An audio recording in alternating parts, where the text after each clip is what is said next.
Thở ra,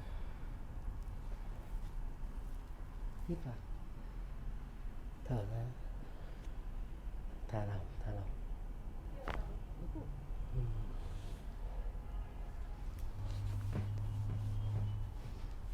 Đỡ sợ hơn lần đầu tiên.